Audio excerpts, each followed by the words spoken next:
dilakukan jika ibu merasa dirinya hamil ya? Dan apa saja pemeriksaan kehamilannya ya? Searching di Google dulu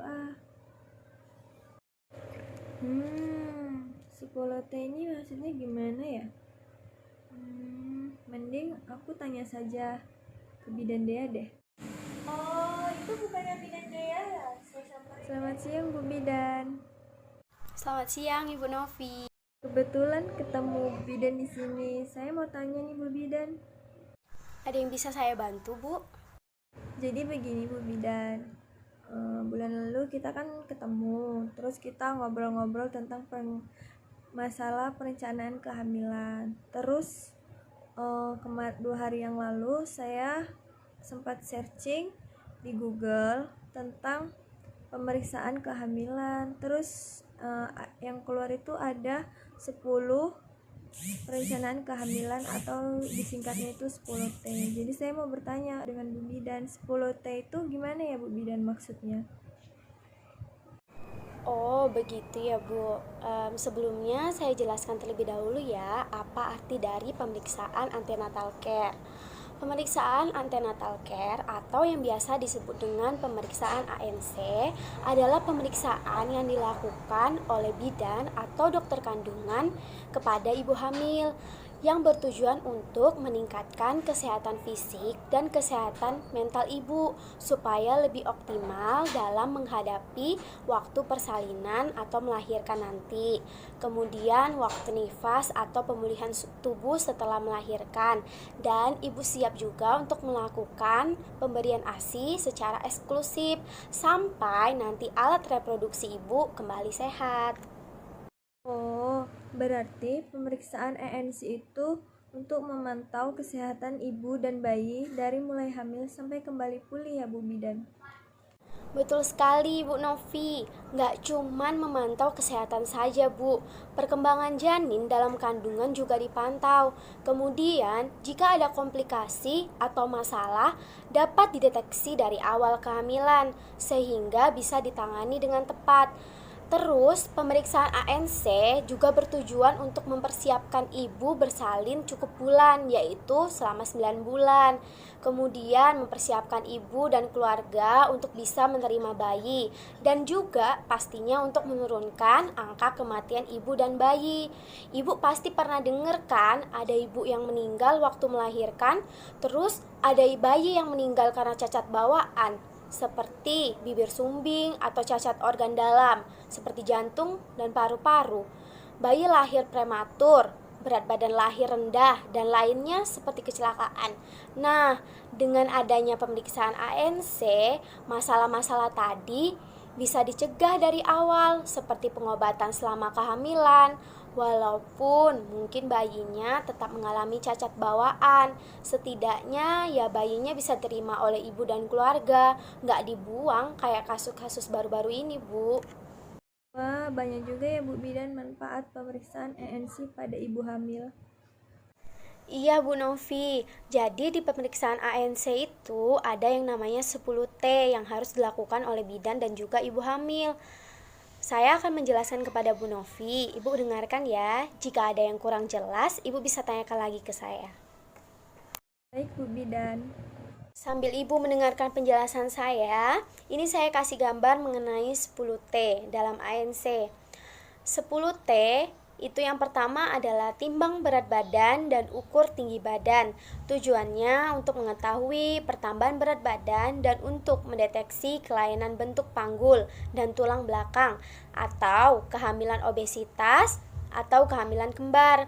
Pertambahan berat badan pada usia kehamilan 1-3 bulan adalah setengah kilo per bulan, dan usia kehamilan 3-9 bulan adalah setengah kilo per minggu.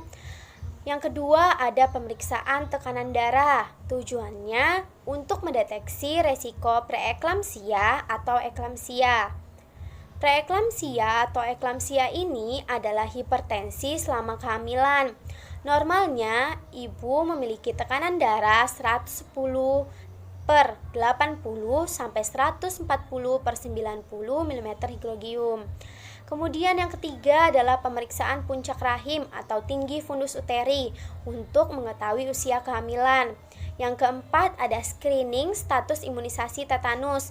Di sini bidan akan melihat apakah di dalam tubuh ibu masih ada imunisasi tetanus. Jika tidak ada lagi, maka akan diberikan imunisasi tetanus toksoid. Tujuannya untuk mencegah terjadinya tetanus karena terkena benda berkarat. Imunisasi tetanus diberikan 2 kali, Bu, yaitu yang pertama pada usia kehamilan 16 minggu atau 4 bulan, dan yang kedua pada usia kehamilan 20 minggu atau pada usia kehamilan 5 bulan. Jarak imunisasi pertama dan yang kedua adalah selama 4 minggu. Kemudian yang kelima ada pemberian tablet zat besi, minimal 90 tablet selama kehamilan. Tujuannya untuk meningkatkan jumlah sel darah merah, di mana sel darah merah berfungsi untuk membawa hemoglobin dan juga oksigen yang mengangkut nutrisi untuk ibu dan janin. Konsumsi juga makanan yang mengandung vitamin C. Untuk apa? Untuk membantu penyerapan tablet tambah darah tadi. Dan jangan pernah minum tablet tambah darah dengan teh atau kopi. Kemudian yang keenam ada nilai status gizi atau yang disebut dengan ukur lila, lingkar lengan atas. Tujuannya untuk mengetahui apakah gizi ibu tercukupi. Jika tidak, beresiko untuk bayi berat lahirnya rendah. Ukur lila atau lingkar lengan atas dilakukan di lengan bagian sebelah kiri.